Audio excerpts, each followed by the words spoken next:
Buenos días, bienvenidos a las noticias de Directo América. Soy Elmaría Angulo y estos son los titulares. Irán promete una dura respuesta contra Estados Unidos tras la amenaza del presidente Donald Trump de emprender una aplastante ofensiva económica contra el país.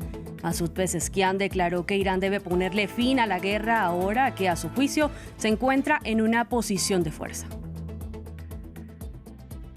En Hong Kong, 2 activistas fueron declarados culpables de incitación a la subversión. Los líderes de la disuelta Alianza de Hong Kong, Lee Chuk-yan y Zhao Han-yung, organizan vigilias en memoria de la represión de Tiananmen. Un tribunal declaró la medida en virtud de la Ley de Seguridad Nacional China. Y en la República Democrática del Congo aumenta la preocupación ante los contagios por ébola. La ONU alerta de un avance exponencial mientras las autoridades locales reportan más de 2.500 muertes y 5.290 casos confirmados.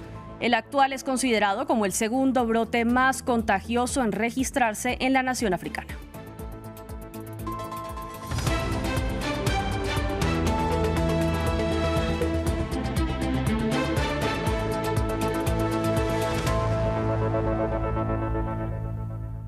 Comenzamos en Irán, donde este viernes las autoridades prometieron una respuesta devastadora contra Estados Unidos. La reacción se da luego de que el presidente estadounidense Donald Trump amenazara con emprender una aplastante ofensiva económica contra el país. El mandatario iraní Masoud Pezeshkian declaró que Irán debe ponerle fin a la guerra ahora que, a su juicio, se encuentra en una posición de fuerza. Pezeshkian indicó que el mundo reconoce su victoria mientras las tensiones en Medio Oriente siguen en aumento. Esto en medio de la guerra de Estados Unidos e Israel contra Irán, iniciada desde febrero. Es mejor que terminemos la guerra ahora que estamos en posición de fuerza y dignidad y que el mundo entero reconoce nuestra victoria y ve que Estados Unidos es odiado en todo el planeta y ha atacado nuestros colegios, hospitales e infraestructuras violando todas las normas. 2 activistas fueron declarados culpables de incitación a la subversión en virtud de la Ley de Seguridad Nacional China impuesta en el año 2020. Los líderes de la disuelta Alianza de Hong Kong, Lee Chuk-yan y Zhao Han-yung, habían organizado vigilias anuales en memoria de las víctimas de la masacre de la plaza de Tiananmen en el año 1989. Los jueces del caso insistieron en que ninguno de los acusados fue juzgado por sus opiniones políticas. Culpables de incitación a la subversión. Ese fue el veredicto dictado el viernes por un tribunal de Hong Kong. Durante décadas, 2 activistas habían organizado vigilias con velas para conmemorar a las víctimas de la masacre de la plaza de Tiananmen de 1989. Este viernes, 3 jueces designados por el gobierno dictaminaron que Lee Chuk-yan y Zhao Han-yung habían incitado a otras personas a organizar, planificar, cometer o participar en actos por medios ilegales con el fin de subvertir el poder del Estado. Antes del veredicto, Han-yung expresó su rebeldía en una publicación de Internet. La justicia reside en el corazón de la gente y no hay necesidad de dar importancia a esos fallos impuestos desde arriba. Un veredicto no significa nada. Gracias a todos por acompañarme. He recibido todo su apoyo y sus bendiciones. En 1989, las fuerzas militares chinas abrieron fuego contra los manifestantes prodemocráticos liderados por estudiantes en la plaza de Tiananmen en Beijing. Murieron cientos, quizás miles de personas. Las vigilias en memoria de las víctimas de la masacre reunían cada año a decenas de miles de personas en el Parque de la Victoria de Hong Kong, pero fueron prohibidas en 2020. Semanas más tarde, China impuso una ley de seguridad nacional que restringía las libertades democráticas. Han-yung y Zhao fueron detenidos al amparo de una nueva ley al año siguiente, pero continuaron oponiéndose a la influencia autoritaria de China. Si en el futuro nos condenan a prisión, ya sea por este caso o por los muchos otros que vendrán, será un motivo de orgullo estar en la cárcel por haber caminado junto al pueblo de Hong Kong. Se espera que la sentencia en el caso de los 2 activistas se dicte en una fecha posterior y los acusados se enfrentan a una pena máxima de 10 años. El ex primer ministro pakistaní Imran Khan fue trasladado de nuevo a la cárcel la madrugada de este viernes tras someterse a un examen médico en un hospital privado, según lo reportado por el gobierno local. Luego de 3 semanas de revuelo por el deterioro de su salud, Khan permanece encarcelado desde agosto de 2023, condenado por una serie de cargos que, según él, tuvieron motivaciones políticas. El partido y la familia de Khan habían exigido que se le permitiera permanecer en el hospital para recibir tratamiento y ahora denuncian torturas y aislamiento. En este convoy se cree que transportan al ex primer ministro Imran Khan, quien salió de la prisión rumbo a Islamabad para someterse a un examen médico. Fuera del Hospital Internacional Shifa se reunieron simpatizantes mientras se reforzaban las medidas de seguridad. Vinimos aquí para apoyar a Imran Khan y expresar nuestro agradecimiento por sus sacrificios por Pakistán. Su única culpa es que quiere ver a Pakistán como un país soberano. El exjugador de cricket, convertido en político, se desempeñó como primer ministro de 2018 a 2022, antes de ser destituido en un voto de censura en medio de tensiones con el poderoso ejército de Pakistán. Khan se encuentra tras las rejas desde agosto de 2023, condenado por una serie de casos que, según su partido, tienen motivaciones políticas. Su encarcelamiento ha provocado repetidamente protestas masivas en todo Pakistán y las autoridades lo acusan de incitar a los disturbios y de violar la ley. Ahora, los abogados de Khan afirman que su salud se ha deteriorado durante la detención y solicitaron al Tribunal Supremo que se le realizara un examen médico. El martes el tribunal ordenó su traslado a un hospital en un plazo de 48 horas, pero el gobierno impugnó la orden al día siguiente. Para los partidarios de Khan, la orden fue una victoria legal poco común, pero su familia denuncia torturas y aislamiento. No deja de repetir lo mismo, que me han hecho una injusticia, que me están torturando mucho. Dice que incluso el médico viene y que debido a la falta de contacto humano, su salud se deteriora.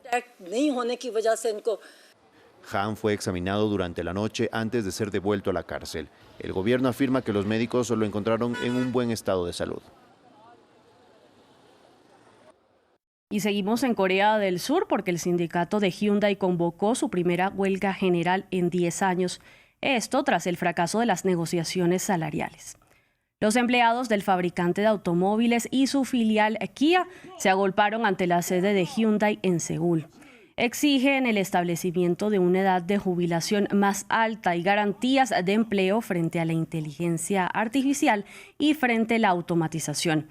Según lo reportado, se esperaba que alrededor de 40.000 miembros del sindicato de Hyundai Motor participaran en la huelga y que unas 3.000 personas asistieran a la movilización. Vamos a la República Democrática del Congo, donde según la ONU, la epidemia del ébola avanza de manera exponencial. Este viernes, las autoridades reportaron que las muertes por el brote en el país africano aumentaron a al menos 2.516 en las últimas 4 semanas, mientras que los casos confirmados desde el 15 de mayo se elevaron a 5.290. Se trata, según las autoridades congoleñas, del segundo brote de ébola más mortífero y con más contagios en la historia de la nación. En los últimos 3 meses han fallecido 2.500 personas, la mitad de ellas en los últimos 20 días. Además, la epidemia se está extendiendo ampliamente. Ahora abarca una zona más grande que Francia y el brote avanza más rápido que nuestra respuesta.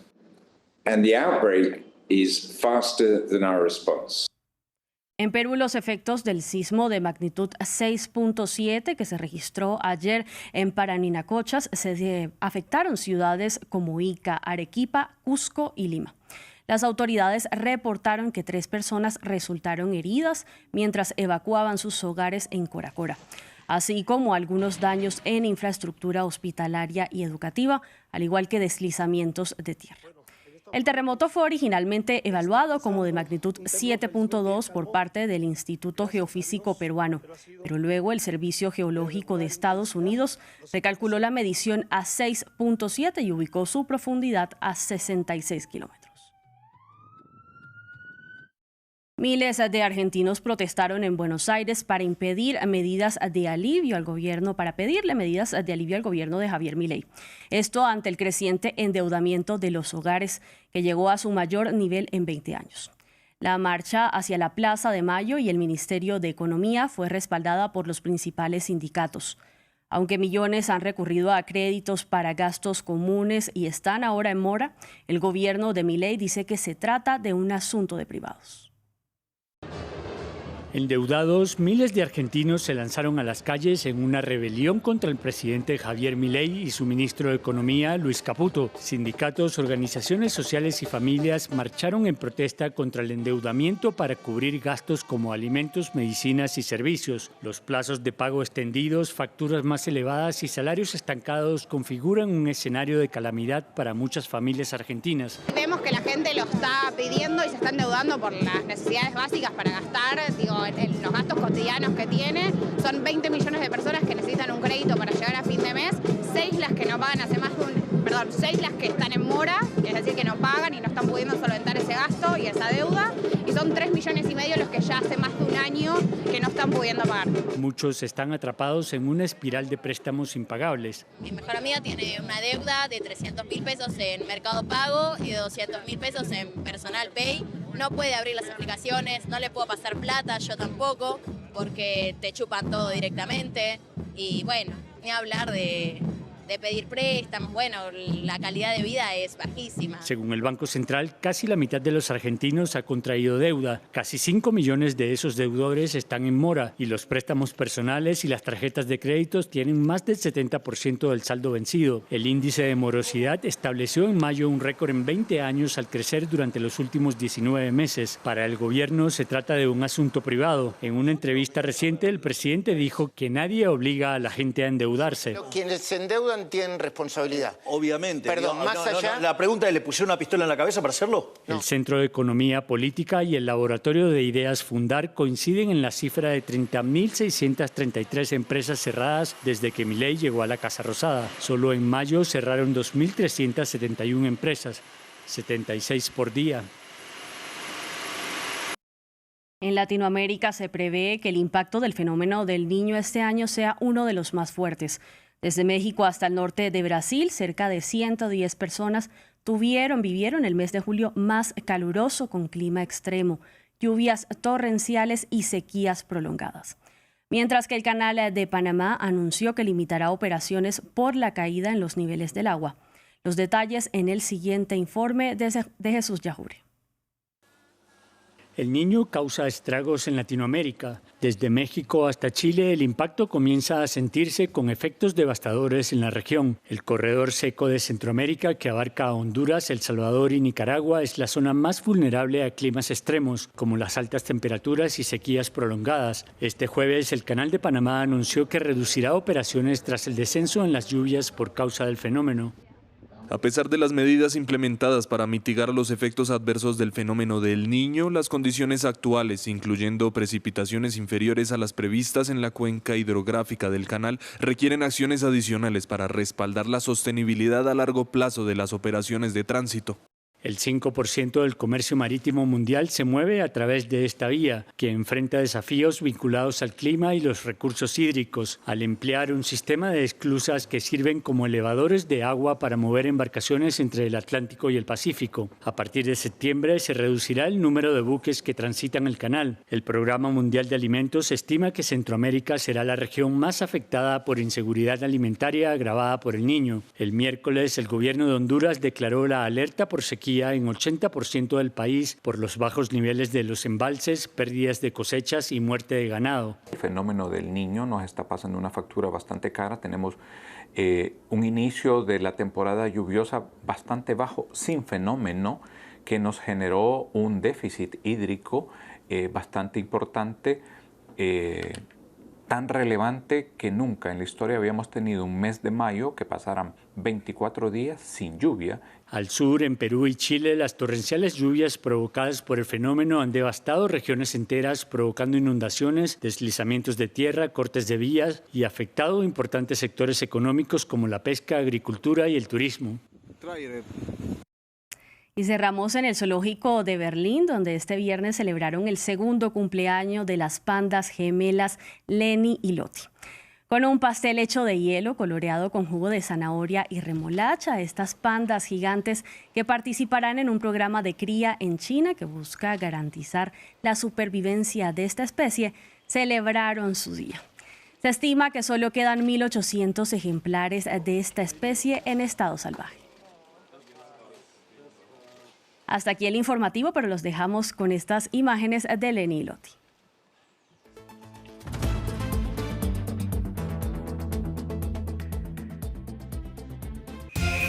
Bienvenidos a un nuevo capítulo de Historia.